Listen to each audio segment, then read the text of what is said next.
Assalamualaikum warahmatullahi wabarakatuh. Waalaikumsalam. Alhamdulillahirabbil alamin. Wassalatu wassalamu ala asyrafil anbiya'i wal mursalin wa ala alihi washabbihi ajma'in. Ittaqullaha haqqa tuqatih wa la tamutunna illa wa antum muslimun. Syukur puji kita serahkan kepada Allah Subhanahu wa taala. Salawat dan salam untuk junjungan kita Nabi besar Muhammad sallallahu alaihi wasallam. Kita sampai kepada ayat yang ke-13 dan ke-14 dari surat An-Nisa yang artinya A'udzubillahi minasyaitonirrajim. Tilka hududullah. Itulah undang-undang Allah.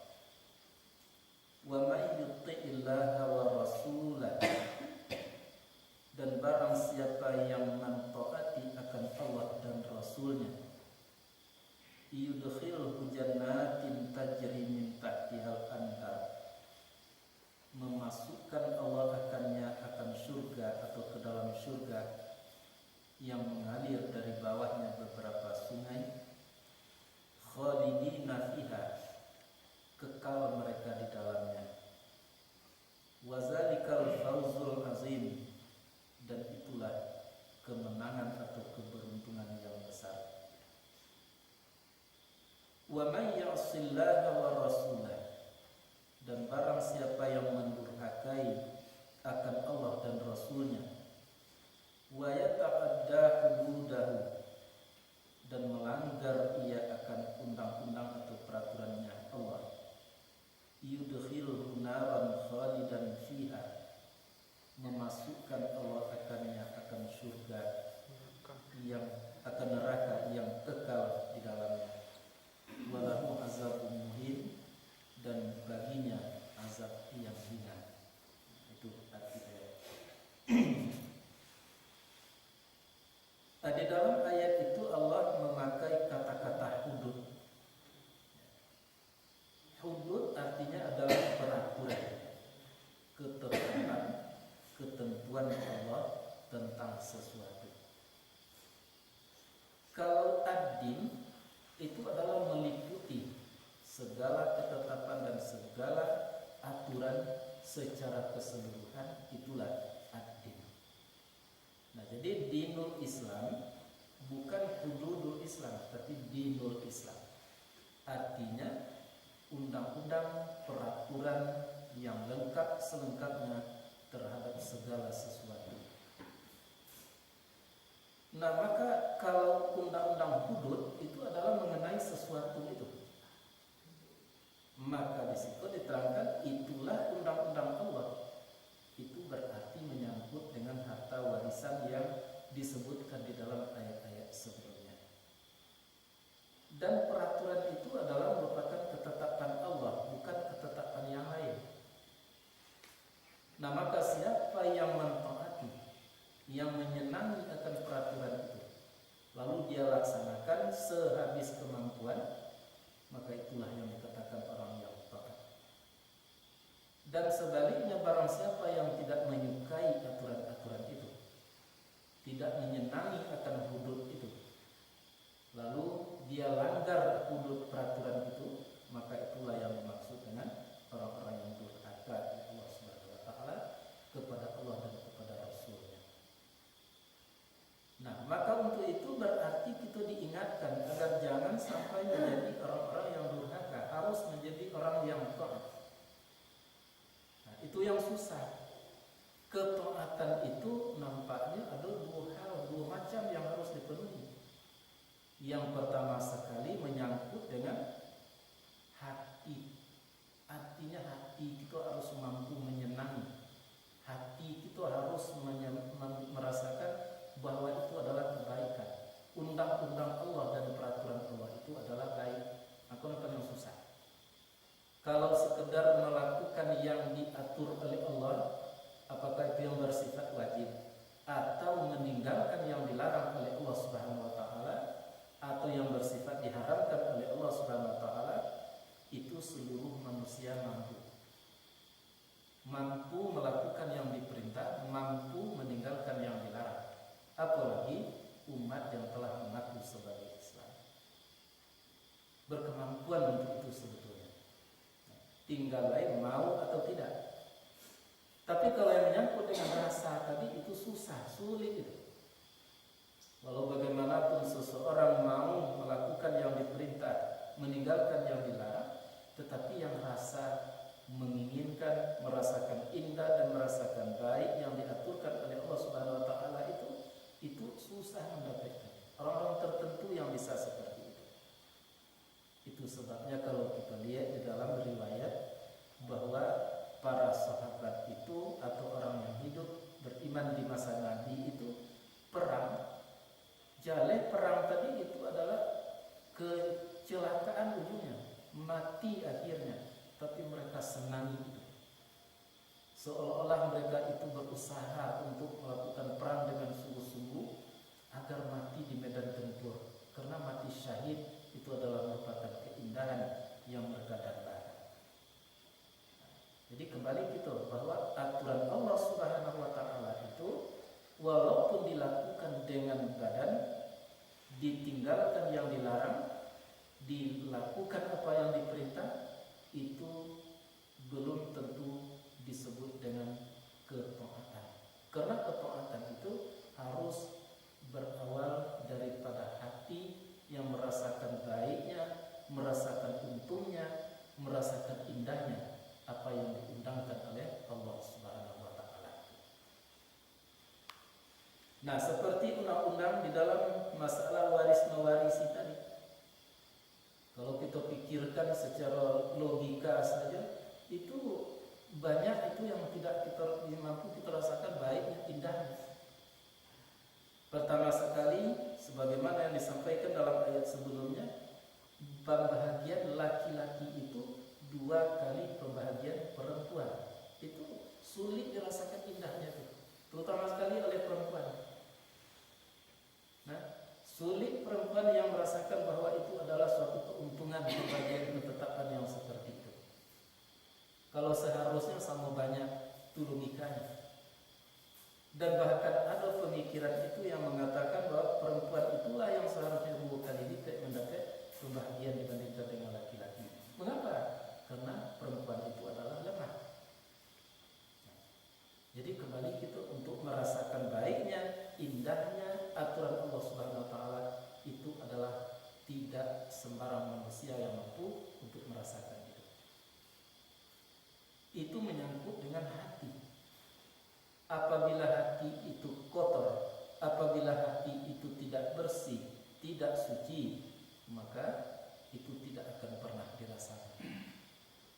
Sama dengan makanan selezat apapun, kalau dimakan oleh orang yang sedang sakit, maka dia tidak akan mampu merasakan enaknya, lezatnya makanan itu. Maka undang-undang Allah Subhanahu wa taala tadi kalau diterima oleh hati-hati yang tidak bersih, oleh hati-hati yang sakit, maka dia tidak akan mampu merasakan indahnya aturan Allah Subhanahu wa taala. Nah, maka untuk itulah orang-orang sufi itu sangat-sangat menitik beratkan kepada pembersihan hati. Memang kita harus pun seperti itu, membersihkan hati, tapi jangan lupa hati saja pun tidak cukup. Maka hati yang telah dibersihkan itu harus diwujudkan di dalam bentuk nyata, yaitu meninggalkan yang dilarang, melakukan apa yang diperintah oleh Allah Subhanahu wa taala. Nah, maka sebelum manusia itu masuk kepada pembersihan hati, perlu manusia terlebih dahulu membersihkan utak. Tidak mampu pula membersihkan hati, tidak akan bisa pula hati tadi bersih. Kalaupun bersih, tetapi secepatnya akan kotor kembali kalau otak mereka tidak suci. Nah, dan untuk mensucikan otak itu sangat-sangat didukung oleh pembersihan atau pensucian darah dan daging. Sekalipun otak itu suci, tetapi darah dan dagingnya tidak suci, maka justru jiwa itu adalah kegagalan. Nah, maka kesucian darah dan daging itu itu menyangkut dengan kesucian tubuh manusia. Oleh sebab itu, empat hal yang tidak harus kita sucikan untuk dapatnya merasakan indah, merasakan manisnya, merasakan untungnya apa yang ditudutkan, yang diundang-undangkan oleh Allah Subhanahu wa taala. Itulah yang dikatakan di dalam surat Al-Waqiah itu, la yamassuhu illal mutahharun. Yamassu itu merasakan sentuhannya, merasakan indahnya yang indah, merasakan baiknya yang baik itu menurut Allah Subhanahu wa taala itu tergantung kepada kesucian. Nah, dan itu pun dihududkan, diundang-undangkan oleh Allah Subhanahu wa taala. Bagaimana caranya membersihkan badan? Ya, itu dengan wudu, dengan istinja, dengan mandi. Alatnya, perkakasnya air. Itu banyak sekali itu. Dari SD itu sudah dipelajari. Jadi kita harus mampu mensucikan badan. Bahkan wudhu itu menurut Rasulullah SAW itu tidak tanggung-tanggung itu efek positifnya kepada manusia. Ya, barang siapa yang menyempurnakan wudhunya, nilainya tidak tanggung-tanggung. Banyak hadis yang menyatakan seperti itu. Jadi kesucian badan itu adalah diatur di dalam agama kita sebaik mungkin, seindah mungkin. Nah, kemudian baru masuk kepada pensucian darah daging. Dan namun langsung kepada darah daging saja tanpa kita peduli terhadap kesucian badan kita. Maka untuk itu tadi dipelajari kesucian badan itu dengan secara detail. Ya, kesucian badan kita, kekotoran badan kita itu perhitungan yang sangat dibutuhkan di dalam beragama. Badan kita tuh bisa bernajis, dan najis itu bisa najis besar, bisa yang menyinggungnya najis menengah atau najis besar sekalipun, dan cara-cara itu ditetapkan itu di dalam agama. Termasuk hal-hal yang di luar diri kita seperti bejana misalnya, ya, apabila disentuh oleh najis itu perlu disucikan.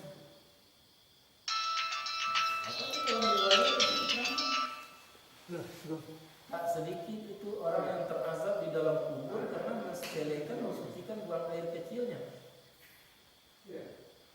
Pernah Nabi itu melewati sebuah kubur lawamu. Nah, lalu di saat itu Nabi bersabda, ya, bahwa mayat yang ada di dalam kubur ini itu adalah sedang tersiksa disebabkan tidak bersuci setelah berbuang air kecil, tidak beristinja setelah buang air kecil.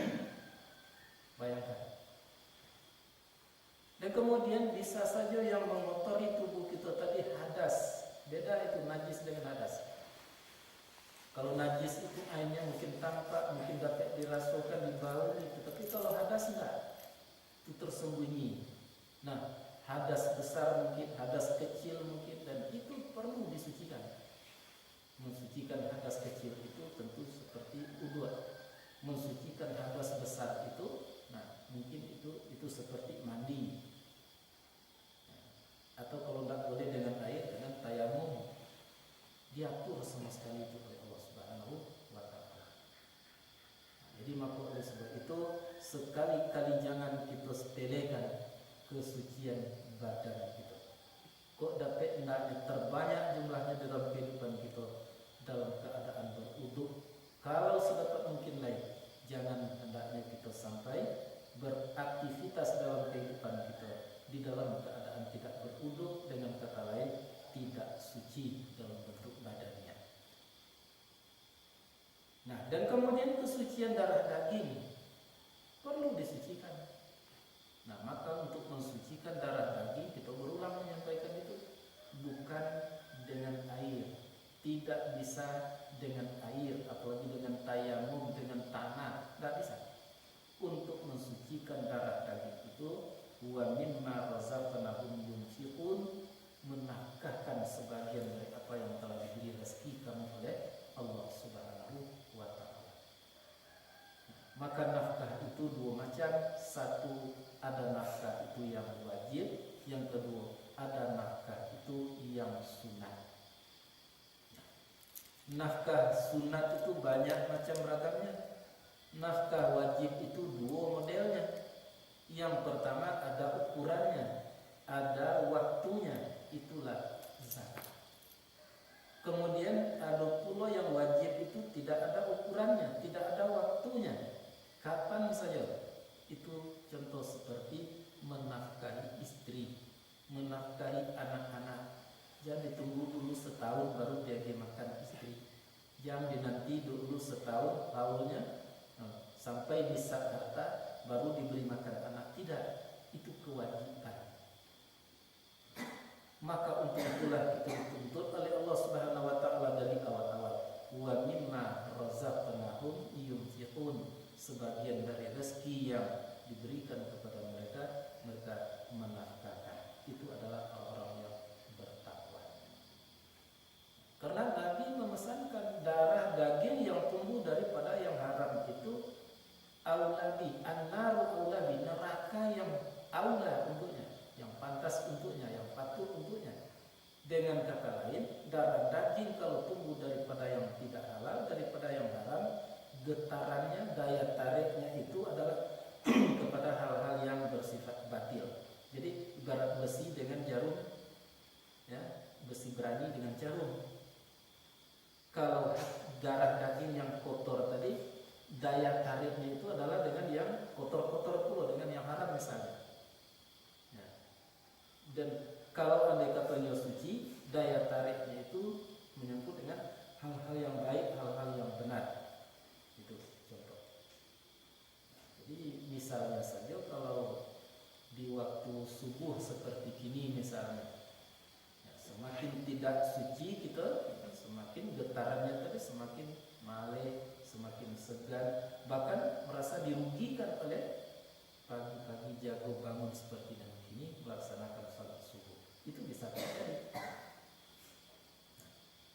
Atau bisa terjadi dorongannya untuk melakukan perintah Allah seperti ini kepada tujuan yang lain, atau karena biasa.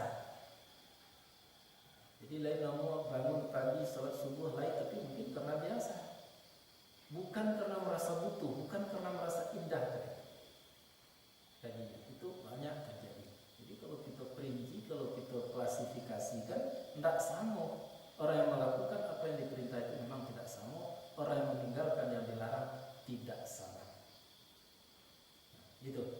Nah, dan kemudian mensucikan pikiran atau otak tadi. Itu tidak bisa lain itu dengan nafkah, apalagi dengan air, apalagi dengan tayamum. Itu spesial itu untuk mensucikan otak. Sebelum masuk itu kepada uraian pembersihan otak, pensucian otak, jadi pertanyaannya, ada otak itu yang tidak suci? Ada. Nah, otak itu aktivitasnya adalah pikir.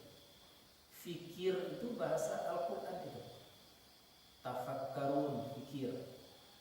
Bahasa kitonya fikir itu adalah mengorek-ngorek, mengokeh-ngokeh bahasa kita.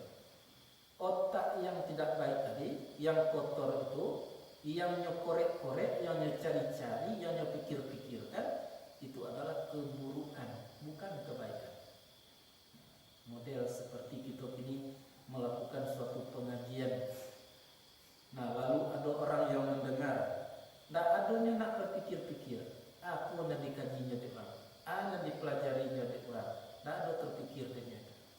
Tapi kalau melintas sesuatu di hadapannya, katakanlah suami istri itu berselisih, bersalahkan paham, itu copet ditangkap oleh otak-otak yang tidak benar tadi, nyuselidiki, nyupikir-pikirkan. Aku agaknya kira-kira kok dapat masuk ini sebagai bagian daripada perselisihan itu otak-otak yang kotor. Jadi koreh agama itu memang keras, agama memang kelunak. Nah, untuk itulah perlu disucikan. Nah, maka untuk mensucikannya dua hal yang perlu kita ingat. Satu, ilmu, yang kedua hikmah. Ilmu saja tak bisa, tak cukup. Tinggi ilmu pengetahuan, banyak ilmu pengetahuan itu belum bisa mensucikan otak. Tetapi ilmu pengetahuan walaupun sedikit, tapi sampai kepada titik hikmah, kepada titik nol, yaitu kepada titik keputusan hati apa yang diilmu itu, sering disampaikan sampai kepada titik O. Jadi oh begitu malah artinya betul-betul terpaham apa yang kita ilmu itu. Jadi ilmu ditambah dengan paham itu, hikmah itu baru bisa mensucikan otak. Hikmah saja tidak mungkin, ilmu saja tidak bisa.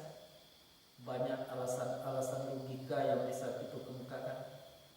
Lihatlah di dalam kehidupan betapa banyaknya orang-orang yang punya ilmu pengetahuan, tapi karena hikmah tidak masuk ke dalam dirinya, maka otaknya itu berpikir kepada yang bukan-bukan. Semakin tinggi ilmu pengetahuannya, semakin terjadi kecongkakan, semakin terjadi omong, sombong, ajib dan lain-lain sebagainya.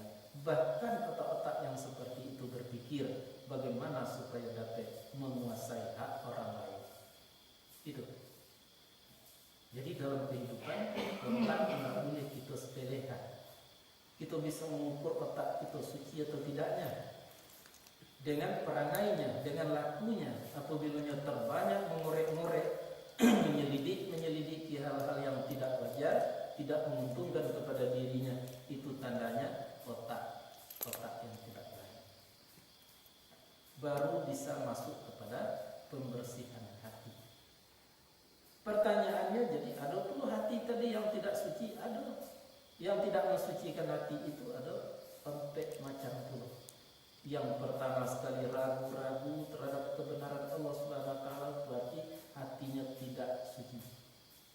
Lebih daripada itu, hatinya itu membantah apa yang dikatakan Allah Subhanahu wa taala, itu berarti hatinya lebih tidak suci. Dan kemudian hatinya itu tersandar harapannya kepada selain Allah alias syirik, itu lebih besar kekotoran hatinya, lebih berbahaya. Di hati itu masih ada namanya nifaq, munafik. Dalam Quran kita tidak pernah menemui satu surat yang bernama musyrikun dada, tetapi di dalam Quran kita akan menemui suatu surat yang bernama al-munafiqun. Ini adalah menandakan bahwa munafik itu merupakan sesuatu kekotoran yang luar biasa. Jadi sampai kekuatan akan disucikan. Jangan sampai ragu-ragu. Jangan sampai kita kufur, jangan sampai mensyirikatkan Allah, dan jangan sampai menjadi munafik. Dan itu kalau kita bahas panjang pula masalahnya. Ragu itu apa?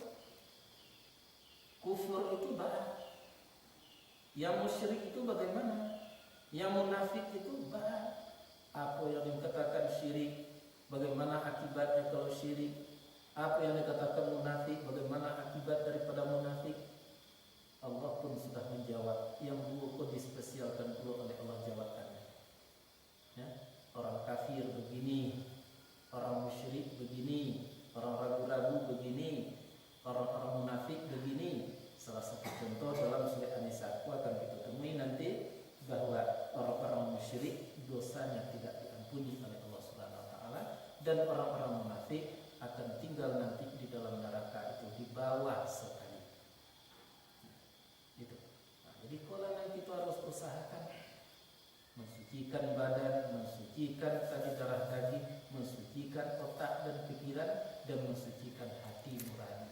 Kemudian dengan apa disucikan hati nurani yang telah kotor itu? Nah, tidak bisa lain dengan ilmu dan hikmah, apalagi dengan nafkah, apalagi dengan air. Maka untuk mensucikannya adalah dengan zikirullah, zikir kepada Allah Subhanahu wa taala. Tapi ingat kalian, kalau sebelumnya badan tidak kita pedulikan, darah daging tidak kita pedulikan, pemikiran tidak kita pedulikan, langsung kita mensucikan hati, ya, satu puso pun kita menyebut Allah Allah, berzikir Allah Allah, hati tidak akan pernah bersih, hati tidak akan pernah suci. Nah, maka untuk itulah kita diajak oleh Allah Subhanahu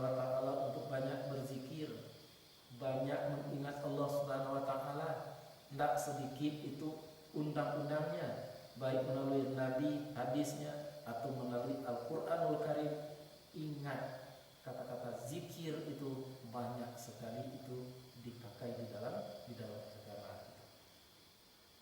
Zikir itu asal katanya adalah ingat. Nah, lalu kemudian ingatan tadi melahirkan suatu ucapan. Maka kadang-kadang disebutlah zikir tadi dengan ucapan. Tapi yang prinsipnya seperti yang tadi, yaitu rasa ingat, rasa segala-galanya, itulah zikir. Jadi kalau ada orang yang rasa ingatnya itu kepada selain Allah selalu, itu artinya zikir. Ya. Piti misalnya, piti panjang saja ingatan tadi, kecil tersangkutnya perasaannya, zikir, namanya zikir piti. Ya. Dunia yang selalu bergejolak di dalam hatinya, itu yang terbanyak dipikirkan, dirasakan, itu adalah zikir dunia. Nah, maka untuk membersihkan hati tidak bisa dengan zikir itu harus dengan zikirullah. Zikir mengingat Allah Subhanahu wa taala, betapa keagungan Allah, betapa Allah tadi itu kasih sayangnya, betapa Allah itu penyantun, betapa Allah itu pengasih, penyayang. Tidak ada satupun maksud dari Allah itu untuk mencelakakan hambanya, tapi hamba sendirilah yang menjatuhkan dirinya ke dalam kebinasaan itu. Nah, maka dibagilah zikir itu, ada yang disebut dengan zikir jahar. Nah, zikir jahar itu dibaca dengan lidah. Nah, disebut dengan hati. Beda tuh. Dibacanya oleh lidah. Misalnya yang dibaca tadi la ilaha illallah oleh lidah. Hatinya menyebut. Apa yang disebut oleh hati? Allah, Allah, Allah. Jadi terasul yang bahwa tidak ada yang Tuhan kecuali Allah. Allah, Allah, Allah, itulah yang Tuhan. Tidak ada selain daripada Allah yang Tuhan. Nah, kemudian ada zikir tadi yang khafi namanya, tersembunyi di dalam bentuk rasa tadi. Nah, walaupun lidah tidak membaca, walaupun hati tidak menyebut, tetapi hatinya itu penuh dengan kesadaran tentang Allah Subhanahu wa taala, bahwa Allah itu selalu melihat, bahwa Allah itu selalu mengetahui, bahwa Allah itu selalu mengetahui, mendengar apapun yang dilakukan, apapun gerak dan apapun diam, tersembunyi sekalipun di dalam hati, tidak ada yang luput oleh Allah Subhanahu wa taala. Sadari itu, ini adalah zikir khafi. Nah, maka zikir yang dibaca dengan lidah jahar tadi itu tidak boleh sembarang tempat. Itu tidak boleh menyebut Allah, Allah, membaca la ilaha illallah di tempat-tempat tertentu. Tapi kita boleh dan dituntut merasakan bahwa kita selalu ditengok, dilihat, didengar, diketahui oleh Allah Subhanahu wa taala dalam tempat manapun, dalam situasi bagaimanapun. Di dalam WC pun kita wajib menyadari bahwa kita di dalam tilikan Allah Subhanahu wa taala. Di kantor wajib merasakan bahwa kita dalam pengawasan Allah Subhanahu wa taala. Sedang sholat kita merasakan bahwa kita ditengok, dipandang, diketahui oleh Allah Subhanahu wa taala. Itulah hakikat sholat. Jadi sholat itu berhubungan jiwa kita dengan Allah Subhanahu wa taala. Nah, kembali kepada pokok persoalan, bagaimanapun undang-undang Allah Subhanahu wa taala, jangankan yang berat, jangankan yang merugikan, yang menguntungkan sekalipun, tidak akan pernah dirasakan indahnya oleh hati-hati yang tidak suci. La yamassuhu ilal mutahharun, tidak akan pernah dirasakan manisnya iman, tidak akan pernah dirasakan